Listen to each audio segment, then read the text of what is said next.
computer. Okay, yeah, there we go. Really, as a youth leaders, we did one earlier for kids pastors, and our desire is just to provide maybe 4 or 5 of these every year that are specifically designed to just allow an amazing leader, as if we could just gather around in their living room, maybe gather around a campfire and just listen. There's nothing formal about tonight. It's going to be just one leader pouring out their heart to other leaders.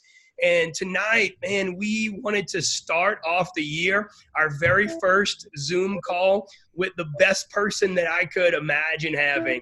And that's Jeanne Mayo, man. She has such a heart for leaders and just such an amazing life that she has poured out for others. I've never seen anyone live their life to help others succeed like Jeanne has. And it's just an honor to have her here. And so, Jeanne, if you would just take your liberty, man. This is just a conversation. This is just a moment with leaders, and just have your way, God, and have your way, Jeanne. So we may have lost. There you go. So there you go, Jeanne. It's yours. I keep seeing. Now you got little. Can you see me okay, you guys? Oh, yeah. Yep, we see you perfect. All right. Look, and to all the cadre people that might be hiding somewhere when I broaden the screen, hi, because I see Mark, but I'm not sure that I see, and I'm still cracking up that Liz is in labor. And I will, yes, they're about to check her and say she's really in labor, and then she'll get on and we'll breathe with her for one contraction, and then we're in good shape. You guys, it's an honor to be with you. And so forgive my background. Behind me, I was at the office, but it's 8:30 my time, and I got up at 4 o'clock this morning.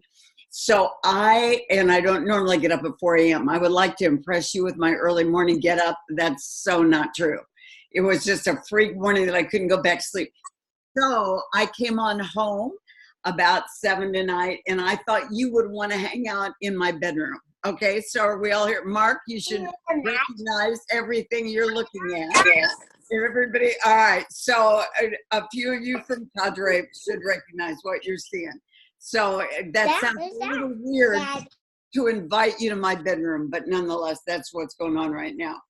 Why don't I, on the email that was passed to me, they said, listen, you can talk about things you're noticing in patterns through the last 5 years. You can talk about leadership, and, they gave me a real open gamut. So let me have some fun. If you're scribbling a few notes, and I'm going to keep looking down at my iPad, and then I'd love to just take questions when we get through. And so if you could kind of just think through a filter of, and jot them down. I always forget a question and stuff.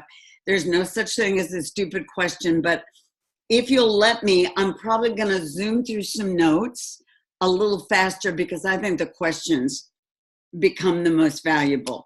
And I just ate tangerines and I got them in my teeth. So nonetheless, I am going to overcome my tangerine teeth and keep going.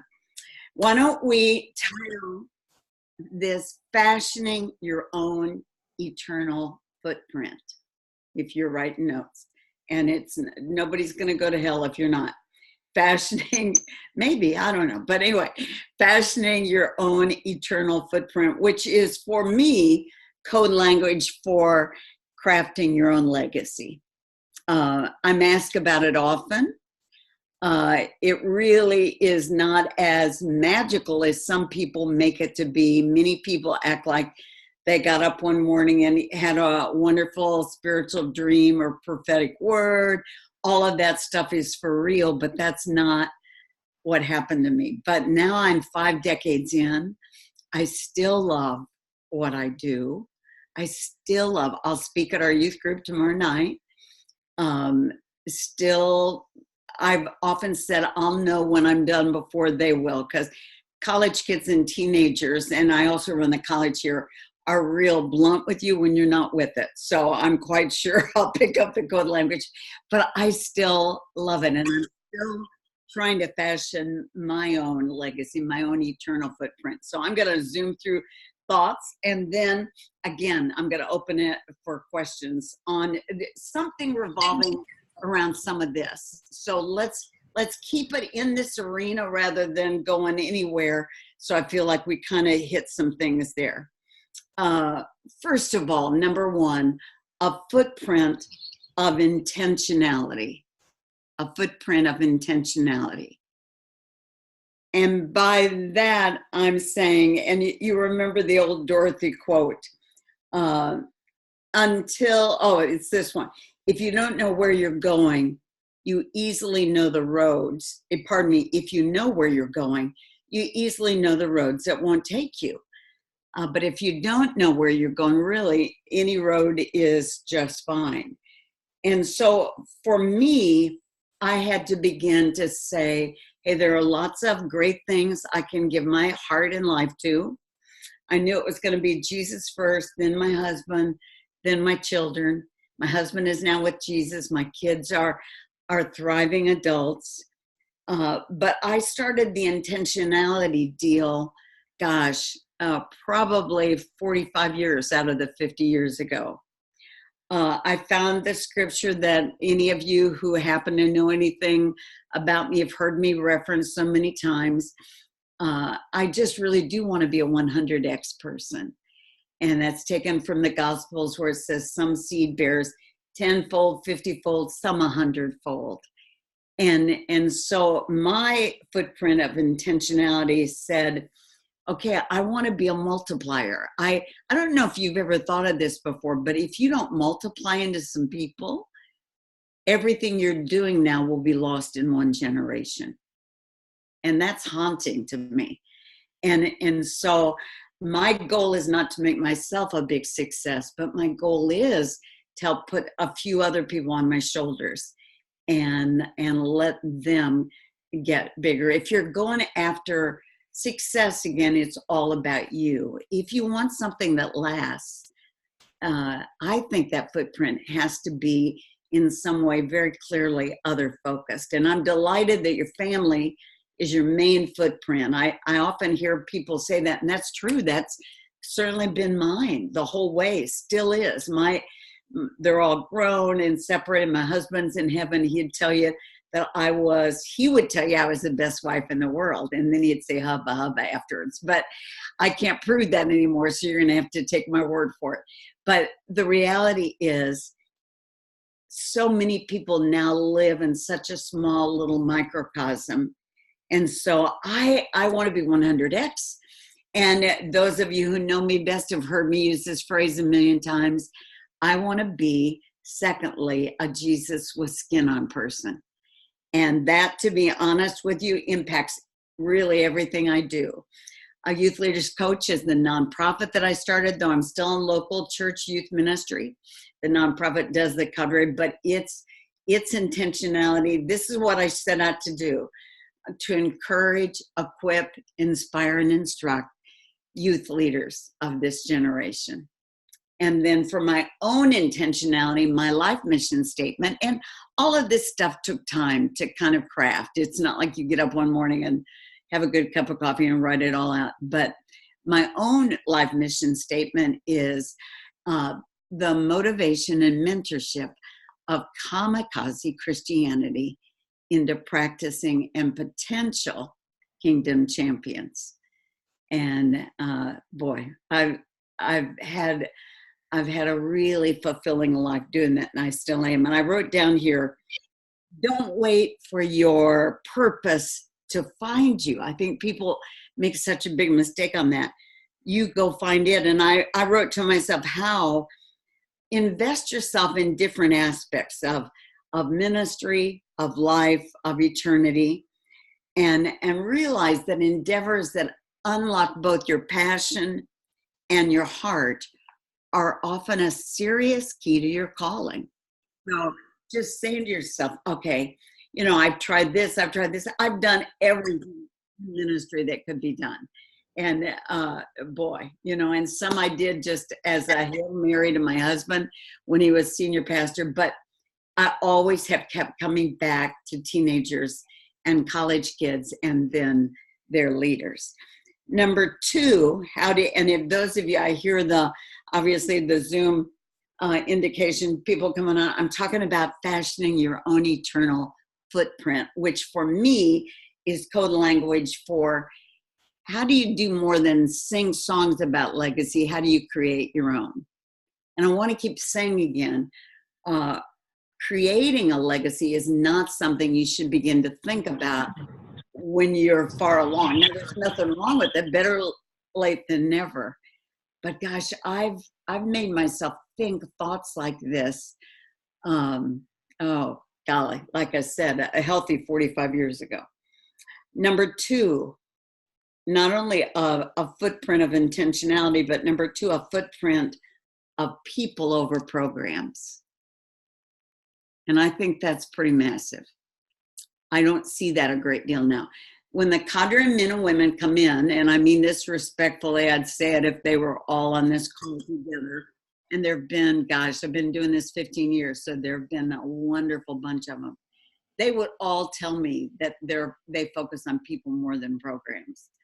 But as I watch and pick up the vibe and see where the discretionary time goes, because none of us have a bunch of time, and many of them, like many of you, are bivocational. And I want to just encourage all of you that are bivocational, group of a bivocational youth leaders that were volunteers.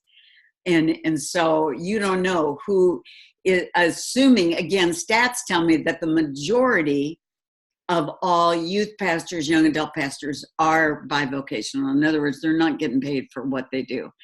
And so, hey, you've got your own Jeanne. My maiden name was Sutta, hiding in there. But everybody says they're about people over programs, but I really don't see that a great deal anymore. I think we talk that language. I think we really believe it, but we don't take time to really, if I could see your calendar, I would know how much into people you are. Like, I had to shut my bedroom door.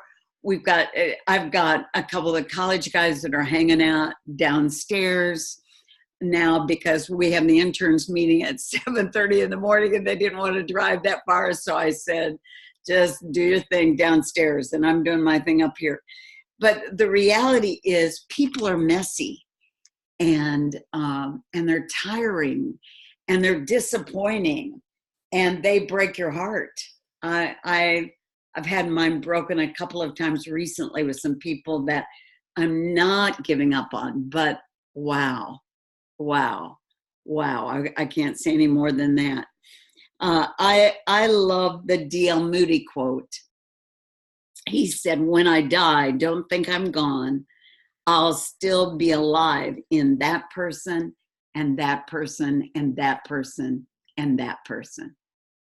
And gosh, what a wonderful way, not some dysfunctional cloning of yourself, but to pay enough dues in a few key kids' lives. And then you say, or college kids' lives, go do for a couple of people what I'm trying to do for you. It's not like some big fancy program, just giving them time, caring about their life, going through the highs and the lows, living the Christ-like life up close. Today,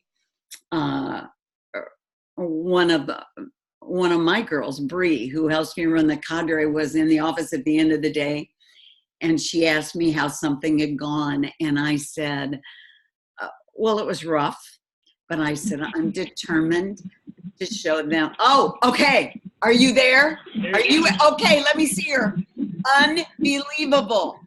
All right. Do you have any idea how far along you are? I'm 38 weeks and 2 days. But she didn't think we were going to make it.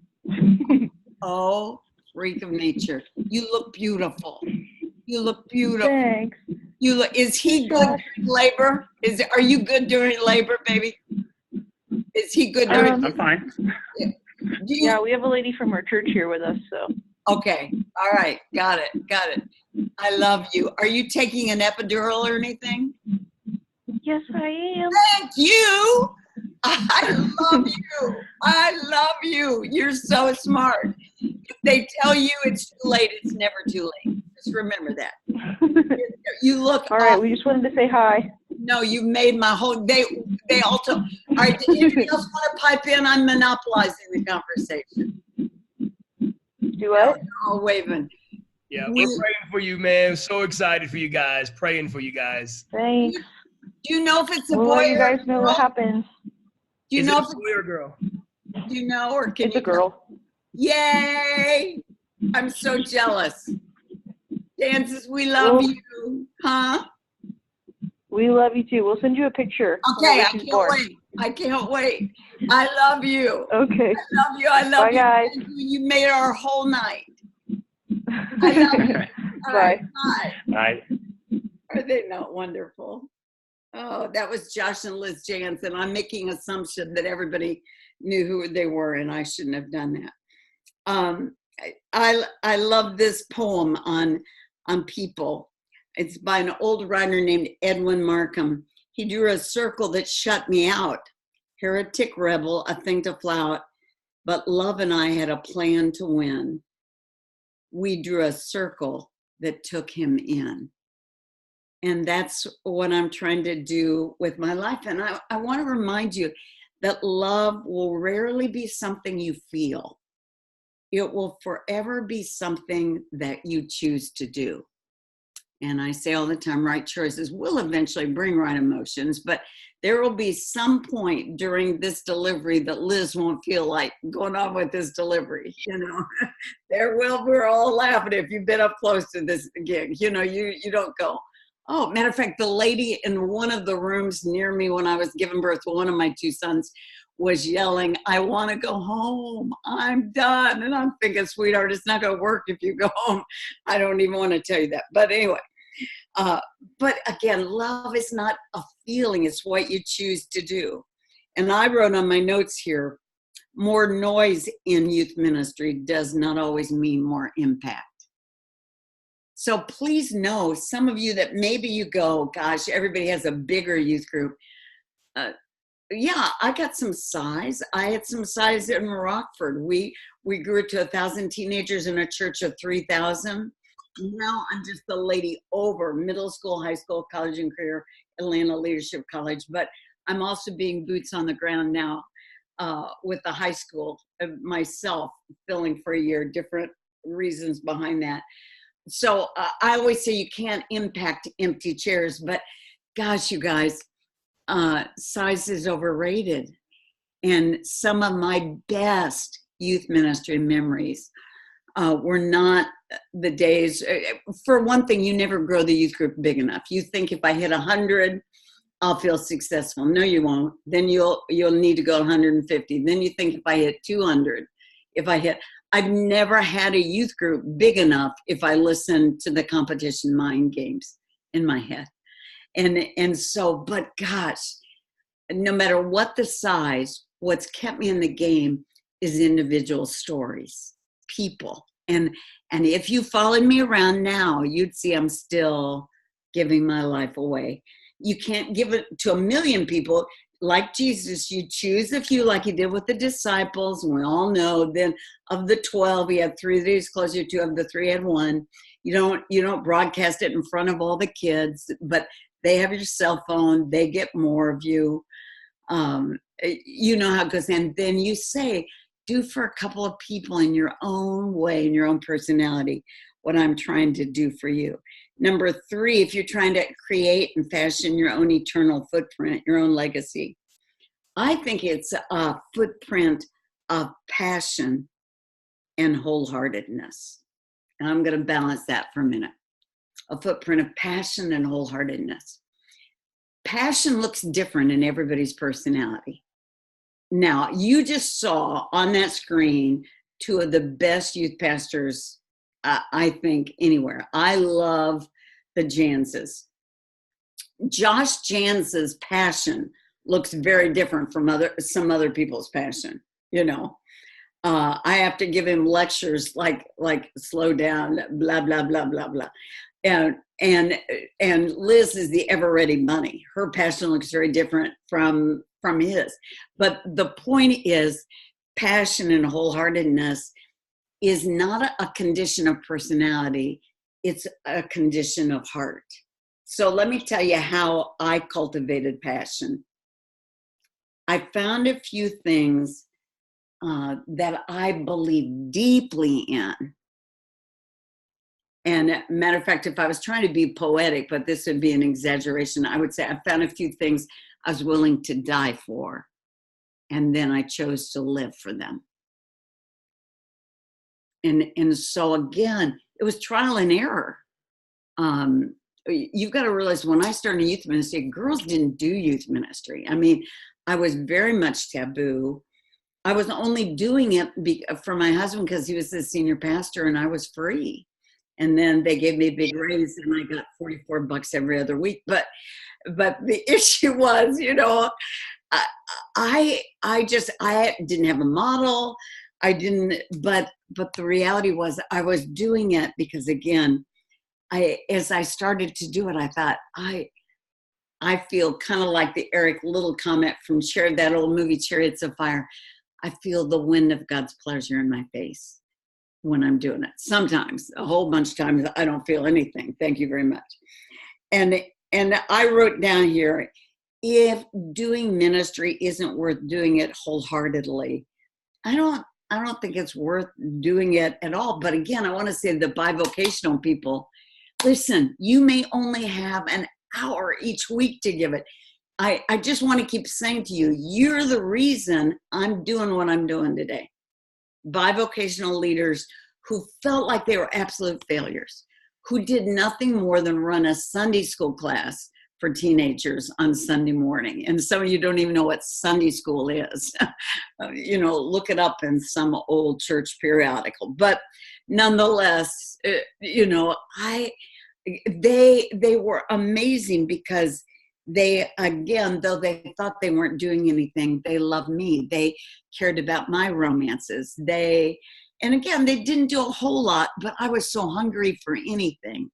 It was a big deal. And I love this quote by Martin Luther King on wholeheartedness. If a man is called to be a street sweeper, he should sweep streets even as wholeheartedly as Michelangelo painted or as Beethoven composed music.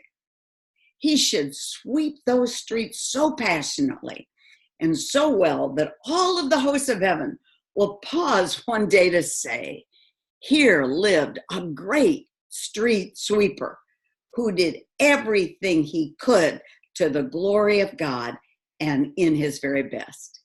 Isn't that an awesome quote? You know, I say all the time the old Tozer quote, it's not what you do that makes your work sacred, but why you do it. And so, gosh, you know, Tozer, it's not what you do that makes your work sacred. It's why you do it. Number 4, if you're trying to fashion your own legacy, your own eternal footprint, I would say a footprint, and this one's probably the most important one. A footprint, no, scratch that, it is the most important one. A footprint of consistent soul tending, SOUL -tending. My language for a footprint of consistently prioritizing your own walk with Jesus. I already mentioned earlier, you know, my hero that I pastored with for most of those 5 decades, you know, was promoted to be with the Lord after a serious stroke and dementia 3 years ago. But one of his, what I would call his legacy statements, because he said it so much, it got irritating at times. He would tell everybody, have a daily appointment time with Jesus. And because he knew that if you didn't set a time, even if it was just short, I say to people all the time, look, I say to the kids in my youth group, give Jesus 10 and 10, 10 minutes in the word, 10 minutes in prayer. Better short than not there. And gosh, for me, and the Qadir hears me say this all the time, my quiet times, for me, 5 out of 7 days a week is a successful week. I used to get so defeated because I was trying to have a perfect track record. And all of you who do have a perfect track record, that's awesome. Pray for me. But the point is, things happen. And so I'm saying, hey, Jesus, we're doing okay. If I've had time with you, not studying for a sermon, that's cheating. God doesn't want you just to be his business associate. He wants you to be his kid. And so soul tending, SOUL, remember your soul is your mind, will, and emotions and your own personal walk with the Lord. And I love this quote. When I live with the stress of an overwhelmed schedule, I soon ache with the sadness of an underwhelmed soul. That's really good. Let me say it again. When I live with the stress of an overwhelmed schedule, and that's 99% of all of us, if we don't make some choices priority-wise, I soon ache with the sadness of an underwhelmed soul. I say to myself all the time, Jeanne, you can't complain about what you permit. And I challenge the cadre, ladies and gentlemen, decide what you're willing to fail at. Now, fail always bothers all the perfectionists, and I'm one of them, because I want to say, decide what you're willing not to be a 10-pointer at, which feels like failure to a bunch of us. I know what I'm not willing to fail, and I'm not willing to fail at being a follower of Christ. I'm not willing to fail at being a good wife while Sam was still with me the most of those 50 years. I'm not willing to fail as a mom and a nana now to the cutest grandkids in the world. And again, I know priority-wise, though I'm not going to say it, I know where the priorities go. I do lots of different ministries, but I know what gets most of me. And I've chosen that, and I know the priority, and sometimes those priorities will flip around depending on the season, but gosh, you've got to own your own spiritual health. Your senior pastor can't make you spiritually healthy. I don't care if your senior pastor is a horrible communicator and hasn't had a new thought for as long as you've been on staff with him. I mean, for real, I don't really care. The bottom line is there are way too many resources out there, and you have your own Bible, and I don't mean to be disrespectful, but listen, you got to decide if you're going to be a spiritual hero or a spiritual has-been. And gosh, I'm tired of social media telling me all these beloved big names that then decide they don't believe in Jesus anymore. Can I just ask this favor of all of you? If you decide to renounce your faith, could you just chill for a while? You do not need to post it on social media. Have at it, make your own decisions. But, I'm thinking, oh, you guys. But behind some of them, I know stories. Does that make sense?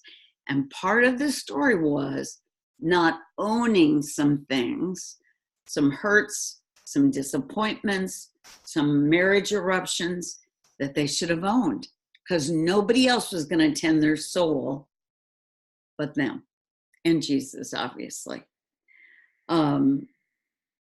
Gosh, so many things, but I'm not going to let myself say all of that. The decisions I make determine, and this is how I break it down in my head, the schedule that I keep. And the schedule that I keep determines the life that I live. And the life that I live determines ultimately how I spend my soul. So I just want to stay real Christian. The cadre guys hear me say it all the time. 99% of being a great youth pastor, whatever you want to be, is being a good Christian. 99%. I often say, for those who know me best, to love me most. Like, I've got right by my chair in here one of these little book things. Right here it is, that my oldest son, Josh, wrote to me as a Christmas letter. I always tell them, look, all I want is words. You don't have to buy me gifts. And one of the sons is really happy to not buy me gifts and also forgets the words. Josh is the older one. Okay, and those of you who know the younger one, let's not tell him I said this on. But he gets gifts and words. And so, you know, this book has all these wonderful things in that he completed. I thought you needed this t-shirt that says you're the world's most, and then he had to write it in. So many. If there's a song that brings back a good memory with you, Mom, it's, and then you have to write it in. And he wrote, It's Gonna Be Worth It by Rita Springer, and Wind Beneath My Wings, on and on. This stuff goes. But what I'm simply saying is I've been real aware of my schedule and my priorities, because I don't want to race into heaven one day with an enlarged ministry, but a shrunken soul. Can you hear that part?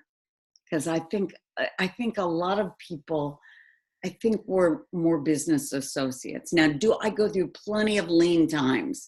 I told my team today, I was talking to them about, we had a team meeting and they were grilling me on what do you do during empty times, because January is forever kind of a little bit of a flat time. If you're not a little flat here, it's been raining for days here. If you're not a little flat now, I hate you. So don't tell me. I don't want to hear it. But the reality is, again, you know, I was just saying to all of them, guys, just stay a real Christian. And I love this quote too. Never am I so fulfilled as when I choose to underwhelm my schedule so Christ can overwhelm my soul. Isn't that good? Let me say it again. Never am I so fulfilled as when I choose to underwhelm my schedule so Christ can overwhelm my soul. And again, we all talk a good language on that. But I'm in green rooms and I listen to how some of these people, what their priorities are, how they brag, how they talk about other people on other stages in the green room. And I go, oh, you know, more than one time I've said to my assistant, let's sneak out early, not of the service. I love being in the service and praying with people as long, but green rooms can be a bit of a test. Okay. Number 5. And those of you, I've heard the dings. I'm talking about fashioning your own eternal footprint. I said, number 1, a footprint of intentionality. Number 2, a footprint of people over programs. Number 3, a footprint of passion and wholeheartedness that you choose. Number 4, a footprint of consistent soul tending, S-O-U-L. So you stay an honest to God, real believer. And then number 5, a footprint of knowing and fighting your shadow side. And boy, you better know it. It is obviously what I'm talking about, your shadow side. You don't have to be too smart to figure out my implication. The enemy has a bullseye on all of our chests. And like one of my gals that recently gave her life to the Lord in the youth group comes from a very Buddhist family. By giving her life to Christ, she was renounced by her family. And she's amazing. She's amazing. Having said that, today we were in the emergency room with her on a suicide threat. And I quietly said to her, I won't call her by name, obviously, honey, there's just a big bullseye on your chest. So I'm not surprised at all that hell would have fun trying to fight this one down. When I say know your shadow side, that was the language that Watchman Nee used, several of the greats from, I laughing, when I read the guys from a few decades ago, I think I'm not a real Christian, and when I really want to think I need to get saved again, I read Ravenhill, but I can't, he and Finney, I can't take too long because then I'm really going to hell. But your shadow side, they all referenced it as the places that can easily go dark in your life, your vulnerabilities, your temptations. And so I think it's important that you know that. And again, it's the Watchman Nee, another Watchman Nee quote. I like him if you can't tell.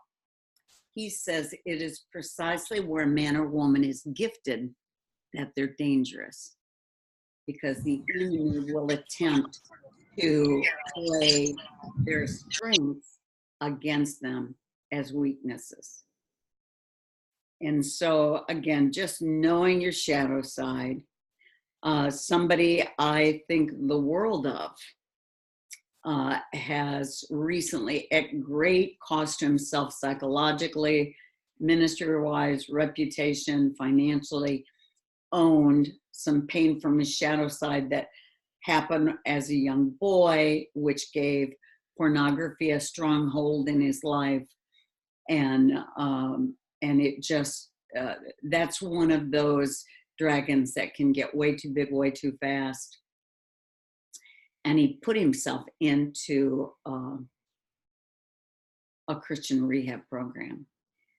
Because again, there come moments, I don't mean everybody check yourself into a rehab program, but nobody can own your shadow side but you. And I just watch a bunch of wonderful people. You got to decide if you're going to fight the dragons when they're little, or if you're going to let them gain a lot of weight. And so again, and I'm going to remind you, and again, the cadre gang hears me say this all the time, 21st century church will not usually reward character, integrity, and heart after God. Not always. I shouldn't say usually, but many times they won't. They reward gifts. They reward flash. But Jesus rewards character and integrity and heart after him. But don't confuse the two. Just because, hey, I'll be on another plane in 2 days going to speak places. And by the way, let me say that public speaking on platforms is severely overrated.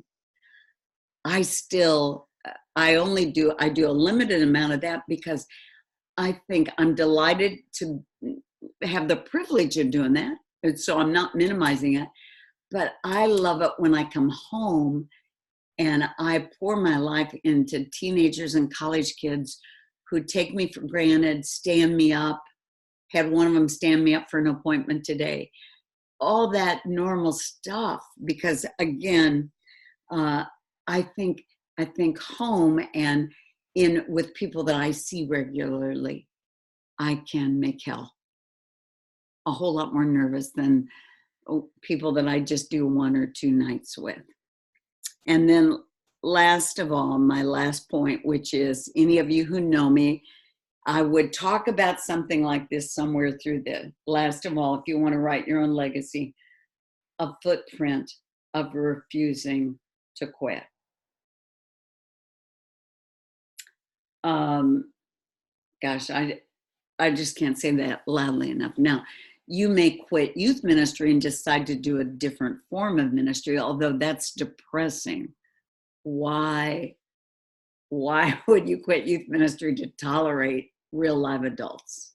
Now, I just want to slow you down on that. You can do it, but I often say at least teenagers cuss us out to our faces. And we all know adults just talk behind our backs and call it prayer requests. So, do whatever you want. But the issue is, whether you're volunteer or you're paid, just stay in the game.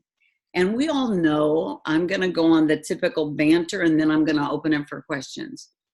This is the unparented generation. If you've studied, anybody who gets youth leaders coach in the playbook, I put out a couple of things called Generation Z. That's the youth culture generation now. And they talk about one of the defining characteristics. They're so leaderless. They've had parents who have not parented. And so a signature of this generation is a yearning, and it's been there for a long time, but it's even bigger now, for somebody to take a personal interest in them.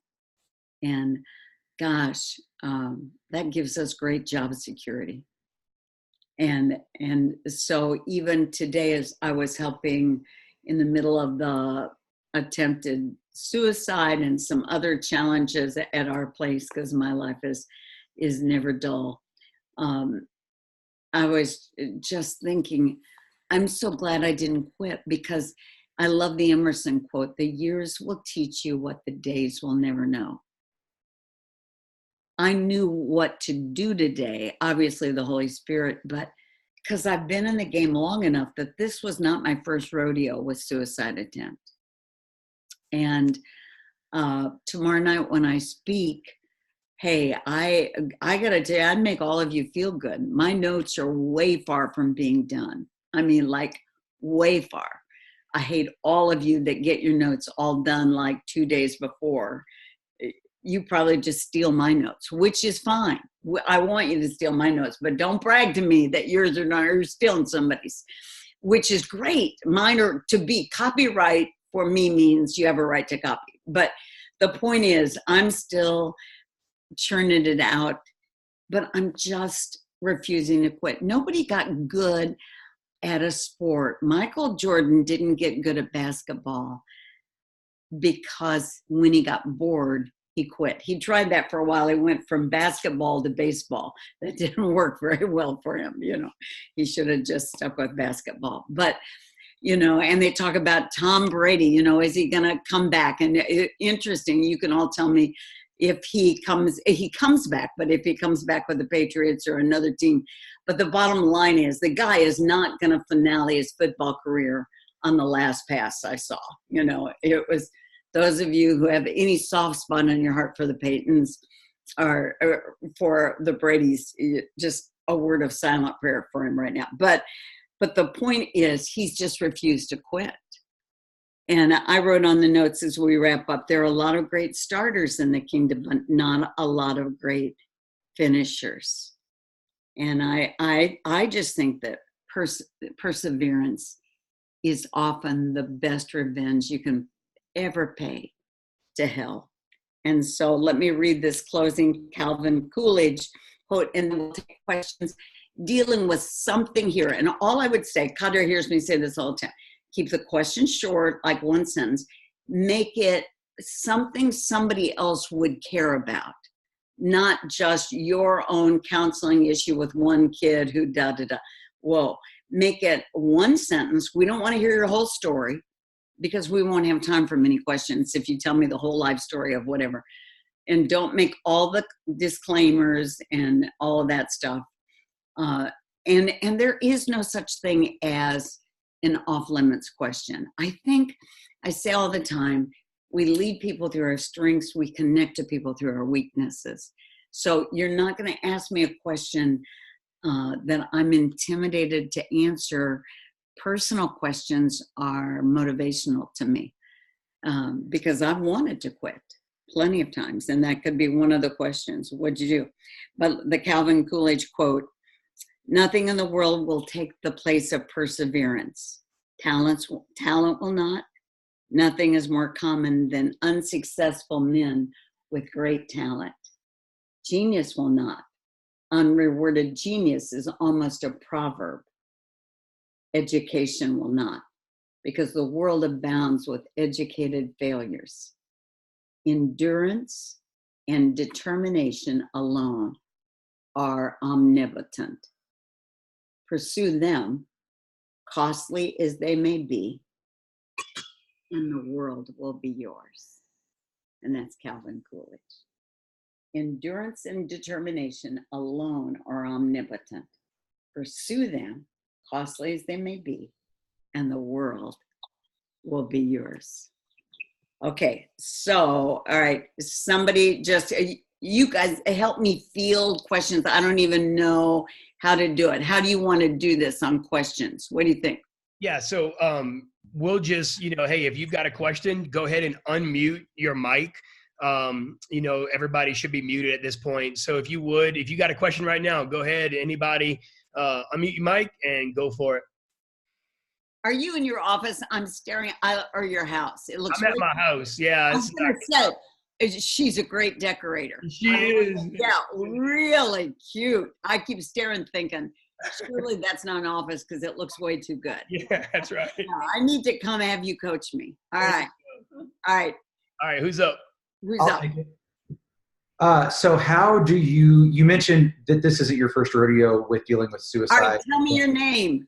My name is Brent Gwynn. Brent, I'm looking to find your name on the screen and somehow I'm not seeing it, Brent. I'm sorry. Some of the names come up and some of them don't. Oh, no worries. Nice to meet you. Great to know you, and I love the hat. Okay. Thank you. So you said this isn't your first time dealing with attempted suicides in the students in your youth group. What is your philosophy and then your strategy in dealing with students that are both suicidal and then actually attempt suicide? Well, first of all, if you guys will let me, Brent, I'm going to give superficial answers to everything. That question by itself could be an hour and a half. Mm-hmm. So in order to get to several people, I'm going to do superficial. So to do strategy and philosophy, I'm going to fail you there. Overall wise, I'm going to tell you that I know the stats are very high now. I know that depression is much higher in today's generation than it has been before, and there are all sorts of reasons for that, and I won't unpack that. I think one of the greatest tools in my tool belt is looking at some kid or having a leader who can look at some kid who continually has what the writers call kind of the cloud over their head, and that's a different way of talking about depression and anxiety, and saying, let me order from Swanson Vitamins. You can get them all over Walmart. It has a decent brand even. A vitamin, so it's natural, called SAMe, S-A-M-M-E. The documentation in Europe is outstanding for how helpful SAMe is with depression. I myself deal with clinical depression, had a brain scan, post-traumatic stress syndrome. Some big things happened to me as a kid. I fought depression off for many years by taking just SAMe. Now I take SAMe every day, but I also take Lexapro, which is a prescription. So I think the second thing that we've got to be able to tell some of these kids who really are legitimately suicidal, let me help you get help. I don't think we mean to, but I think we make people feel guilty if they get on meds, if they're talking to a counselor. And I could say a million other things about the suicide question, but let me just, and let me say to you that the whole phenomenon of copycat, whether it's a crime or some trauma that occurs, that's a real deal. You have to, most of the time, we're told if somebody threatens suicide, you're better off to take it too serious as not serious enough.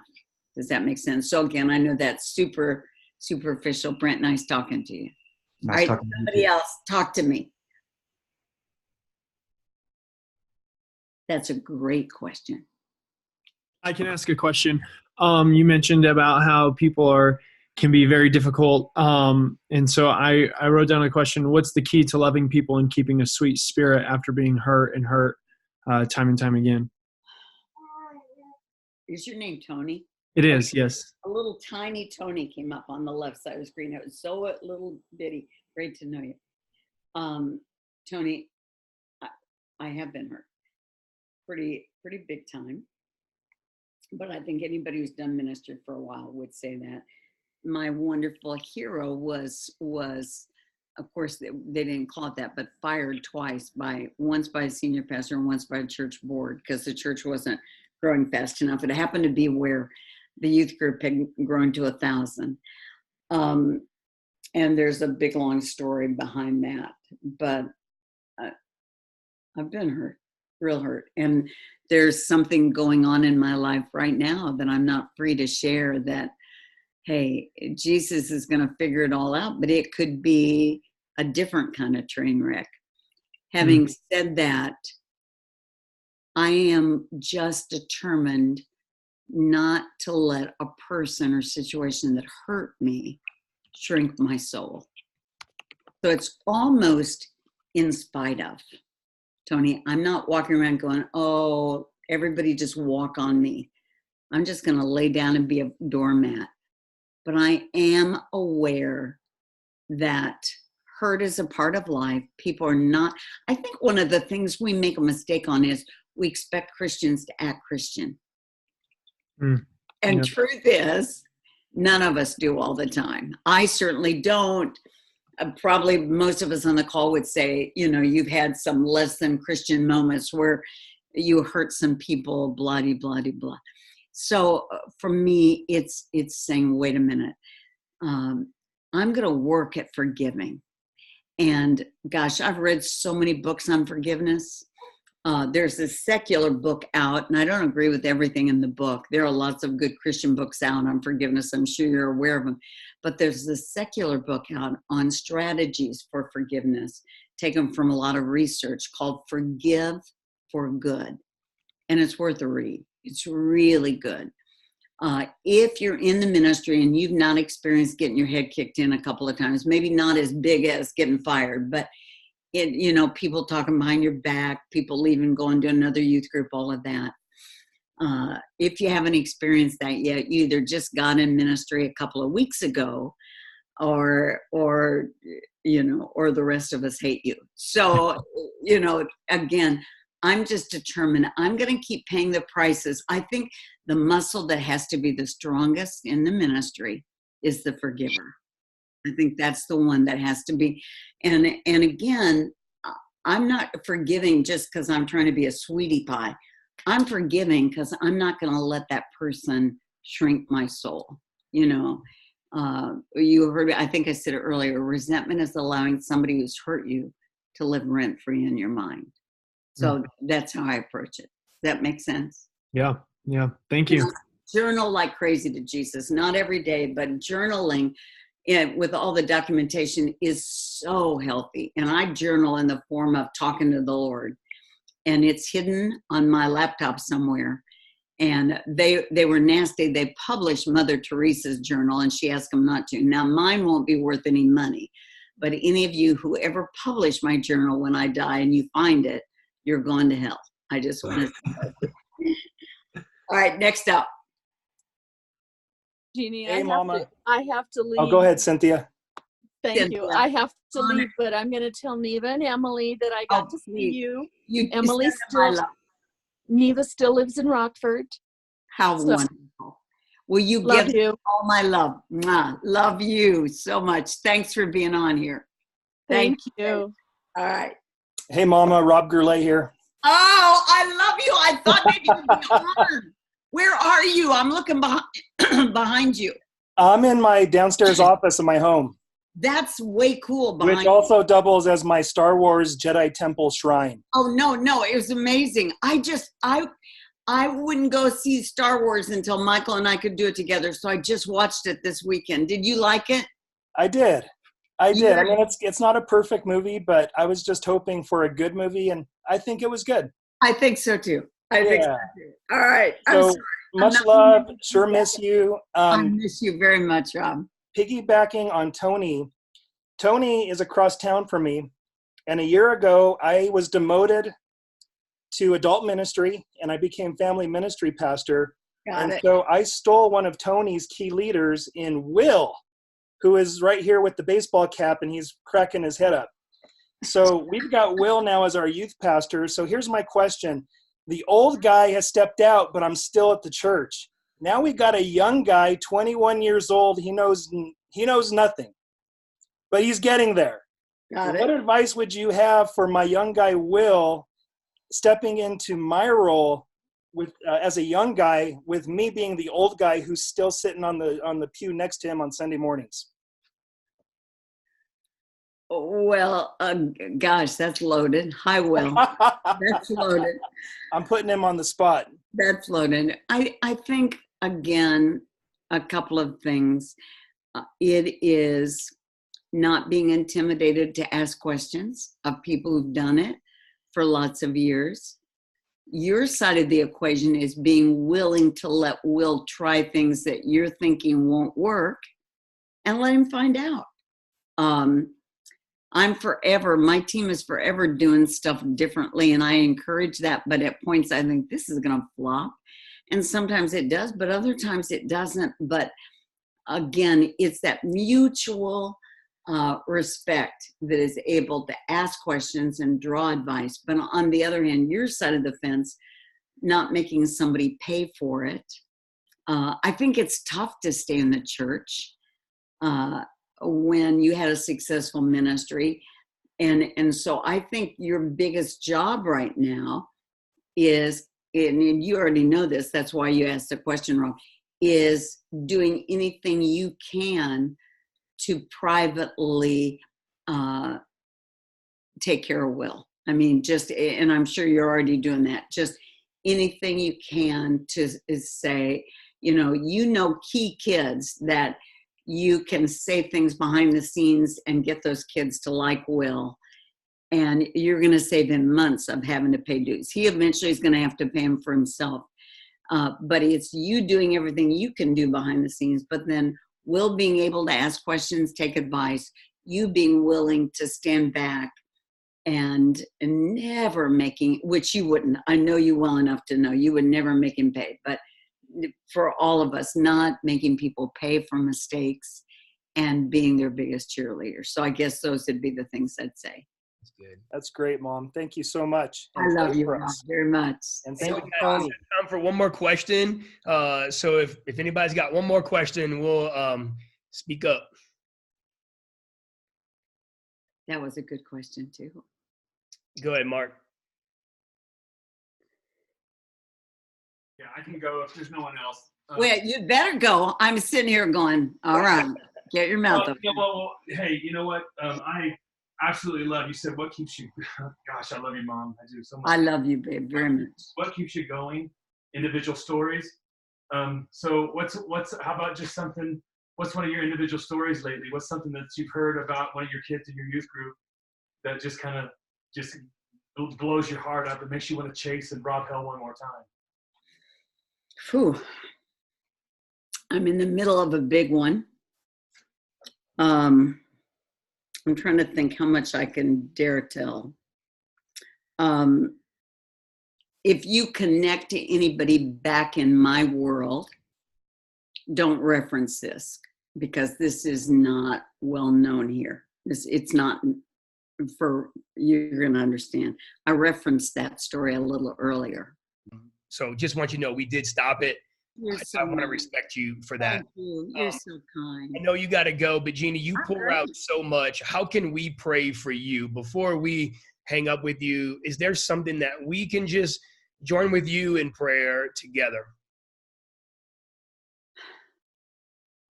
Oh, there are several key things. So I'm pausing to give you the one that most matters to me. And I gotta almost go through the file in my mind.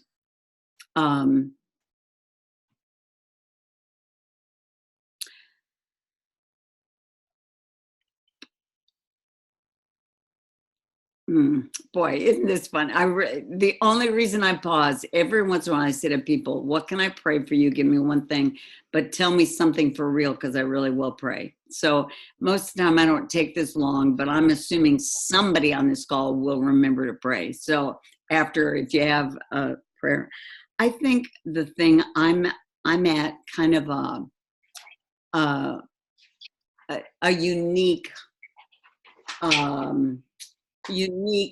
intersection in my ministry with different things being asked of me. I'll just put it that way. Perfect. And I just don't have years to waste. I want to be in the center of the will of God. Yeah. And that sounds so trite, but that's really my bottom line. So just that the Lord would order my steps when he says, commit your ways unto me and I'll direct your path. I just want my steps ordered. That's awesome. Well, we've been praying for you. And just real briefly, I just want to pray for you right now. So, I would be honored. Dear God, we thank you so much for Jeanne. Lord, she pours out day after day, hour after hour, Lord. And Lord, we lift her up, Lord God. Her ministry, Lord God, has impacted so many people. And God, at this juncture right now, Lord, you know exactly what you want her to do. And God, you want her to be in your will more than she even desires it, Lord. And so, God, you're going to make the path true. You're going to make the path clear. And I pray a simple prayer, God. Open the right doors and close the wrong doors, Lord. In your name we pray. Amen and amen. Amen. Man, this has been awesome, Jeanne. Thank you so awesome. much. I'm so grateful you let me do it. So No problem. Well, guys, it's a privilege to have a leader like Jeanne, and we thank you guys for being a part of the call.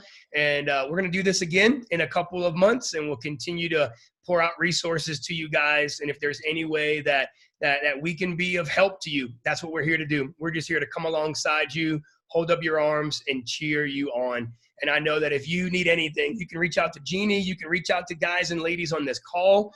Listen, we're on the same team, and we're in this together. So thank you so much, guys, and have a great, great night tonight. Yeah. Thank you guys for letting me hang out with you. We love you. Put your wife on a plane to come decorate my house. That's right. She would love it. She would love it. Bye.